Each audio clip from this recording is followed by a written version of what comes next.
Gunakan imajinasi bebas belajarnya. Terus kasih senyuman, kasih reward, kasih pujian gitu ya. Saya ikut kuliah Pak Mego sebentar udah nerap nih sama saya. Gerak, imajinasi bebas dan pujian. Gitu.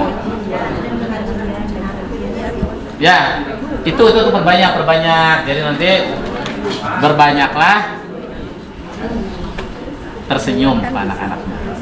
Pujian. Tuh, ya Bu ya. Jadi limbik guru-gurunya harus bagus juga ya. Iya. Gurunya dulu. Apalagi mereka kan.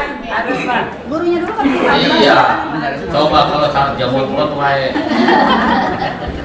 Dan mudah-mudahan yang sudah disampaikan oleh Pak Manpan dan para tokoh lainnya yang hadir di sini akan menjadi masukan yang sangat membangun kami. Terima kasih, itu aja. Bismillahirrahmanirrahim. Assalamualaikum warahmatullahi wabarakatuh. Sampurasun. Ibu bapak yang saya hormati, yang sama-sama hadir pagi sampai siang hari ini. Saya sangat bahagia ya, karena di tengah-tengah kita ini sudah hadir para pakar yang sangat membantu tentunya terhadap proses penyempurnaan daripada panduan pelaksanaan program tatanan balatikan pada jenjang PAUD. Jadi ibu bapak yang sama-sama hadir, mungkin saya sedikit bercerita ya. Jadi saya sengaja pada jenjang SD, SMP termasuk sekarang Pak di jenjang PAUD, penyusunan dokumen ini itu benar-benar bukan proses yang satu arah. Jadi dalam proses penyusunan ini itu banyak sekali juga melibatkan proses yang sebagian besar justru dikerjakan oleh tim pengembang. Jadi apa yang dirangkum ya, yang hari ini tadi Ibu Ketua Pokja Bunda PAUD bilang ini naskah akademik ya. Jadi naskah akademik ini memang proses yang dibuat bersama-sama dan sebagian besar justru kerjaan daripada tim pengembang. Nah, tujuannya apa? Mereka adalah para pelaku sistem, sehingga ketika mereka terlibat dalam proses pembuatan dokumen akademik ini, maka mereka memiliki tanggung jawab moral untuk bagaimana mempertanggungjawabkan ini baik dari sisi akademis maupun dari sisi praktek nanti di lapangan. Jadi saya juga melihat mungkin ya ibu bapak di sini tadi ketika yang memaparkan juga para tim pengembang, lalu kemudian ketika ada pertanyaan-pertanyaan pun mereka siap dengan jawabannya. Seperti itu hal yang bagi saya sangat membahagiakan pagi hari ini. Karena apa? Seringkali salah satu kegagalan besar dari sebuah program, karena program itu tersentralisir hanya pada satu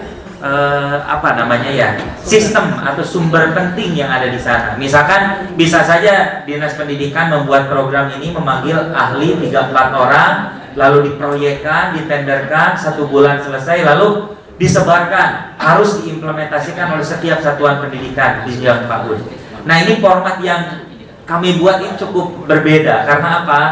Yang sedang kita bangun di Kabupaten Purwakarta baik pada jenjang PAUD, SD dan SMP ini adalah ekosistem. Jadi kesadarannya harus terbentuk oleh kesadaran bersama. Kekhawatiran Pak Mego, kehadiran Pak Dr. Mampa, kekhawatiran Pak Kadis juga tentang realitas dunia pendidikan yang sangat menantang hari ini itu harus menjadi kesadaran kolektif. Karena bagaimanapun sebagai seorang praktisi kita kan, atau juga sebagai seorang pengamat ya, kita kan tidak bisa menyelesaikan ini sendiri gitu ya. Our hand is only two gitu. Pak Mego dengan kesibukannya, Pak Dr. Mampa dengan kesibukannya, maka membuat jejaring pendidikan berbasis kesadaran baru di abad ini itu menjadi sangat penting. Bagaimana nanti Bu Heni bukan hanya sebagai tim pengembang, tapi juga sebagai guru yang setiap hari menghadapi murid. Ada berapa murid Bu Heni yang ditangani setiap hari? 40 lebih murid. Maka perubahan itu terwujud di 40 sekian murid gitu. Nah, ini saya juga sangat luar biasa ya, tim pengembang ini juga menyusun ini sudah beberapa bulan bersama saya. Bahkan ini kalau dari awal Pak ya, dari pas sebelum kurikulum merdeka ini sudah 1 tahun. Sayangnya di tengah-tengah perjalanan kami ada kurikulum baru, kurikulum merdeka. Makanya tadi di bab 3 itu kita masukkan dulu kurikulum merdekanya agar ini sinkron dengan tujuan pendidikan yang juga sedang dimatangkan oleh pemerintah pusat. Nah, lalu berikutnya tadi terkait dengan masukan dari bapak-bapak dan ibu-ibu sekalian ya, tentu saya memberikan atensi yang sangat luar biasa dan itu penting Pak bagi kami ya. Bahkan saya juga kemarin sudah menjelaskan sebelum ada pertemuan ini dengan para tim pengembang bahwa ada satu tahapan yang nggak boleh kita lewati, yakni melakukan uji publik. Jadi nggak bisa ini disebarkan ke sekolah-sekolah sebelum kita menerima input Pak dari banyak pihak gitu ya. Dan alhamdulillah hari ini juga hadir ya. Maka kemarin itu jadwal Pamegonya bisa nggak nih hari Kamis gitu.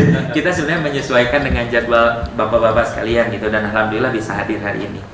Nah yang tadi yang pertama mungkin ya ini terkait dengan redaksi bahwa implementasi program Tatanen Balai Atikan ini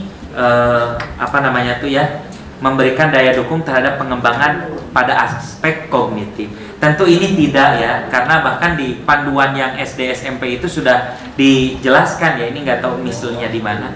Jadi bahwa pembelajaran berbasis tatanan di Balai Atikan ini bukan hanya mengembangkan pada level kognitif saja, karena kan di level afektif itu yang banyak lebih melibatkan emosi ya. Emosi, lalu kemudian juga ya kalau psikomotor itu kan lebih ke skill. Nah tentunya kan ketika anak-anak sekarang distimulasi untuk menanam microgrid, lalu kemudian nanti itu kalau sudah di modul ajar, di modul projectnya itu sudah ada nanti yang membedakan pembelajaran semester ini dengan semester depan apa.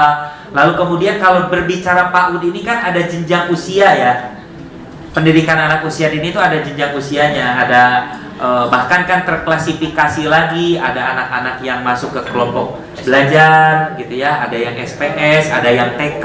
Nah nanti pembelajaran ini pun dibedakan di level kober seperti apa, di level SPS seperti apa, atau dilihatnya bukan dari klasifikasi kober, SPS atau TK-nya, tapi dari jenjang usia. Itu akan lebih mudah gitu ya, 0 sampai 4 tahun bagaimana, lalu kemudian 4 sampai 6 tahun bagaimana proses belajarnya. Saya tentu sepakat sekali bahwa pendidikan anak usia dini ini menentukan masa depan anak. Seringkali Pak Mego, kita ini melihat kok orang ini pinter banget ya, emang kuliahnya di mana, jurusan apa. Itu adalah cara pandang yang salah. Karena kecerdasan seseorang saat dewasa tidak ditentukan oleh 5-4 tahun dia kuliah di mana, tapi di mana dia dididik dalam lingkungan keluarga seperti apa di usia 0 sampai 5 tahun. Dan ini menentukan banyak hal pada anak itu di usianya dewasa nanti. Maka cara pandang ini anak kuliahnya di mana, siapa kuliahnya, dosennya di mana, itu sebetulnya tidak banyak menentukan. Karena apa? Kita tahu betul ya, golden age ini menentukan banyak hal dalam pertumbuh kembangan anak di kemudian hari. Maka sebetulnya penyusunan hari kedua itu ngebahas pembelajaran, bagaimana desain pembelajarannya gitu kan, sampai ke instrumen penilaian dan lain sebagainya, baru praktek. Nah membuat microgrid betul kan? Sederhana sih memang itu di hari kedua. Nah hari kedua dulu itu.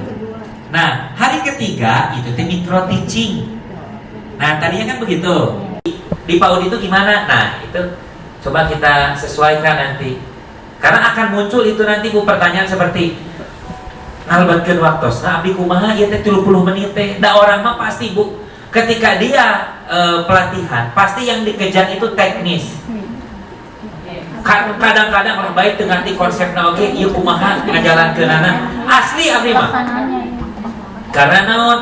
Komo tos ngabahas bakal dimonitoring dan evaluasi mah. Laras teu? Ieu teh program dinas, ieu pengawas penilik bakal ngamonitoring. Ieu teh kumaha atuh operasionalna. Karena fokusnya itu sudah ke sana. Nah, maka tadi ya, jadi teknisnya ini harus rinci. Jangan sampai tadi ya tujuan kita kemana, pemahaman merekanya juga jadi terbiaskan kemana. Dan termasuk juga format pelatihannya nanti biar ideal seperti apa. Jadi jangan sampai ada istilah juga pelatihan kita itu asal terselenggara aja. Ada geus dilalati. Enggak, ini harus tercapai. Makanya nanti harus ada pretestnya, harus ada posttestnya, harus ada umpan baliknya yang mereka belum mengerti, yang perlu didalami apa lagi gitu ya. Harus ada refleksinya.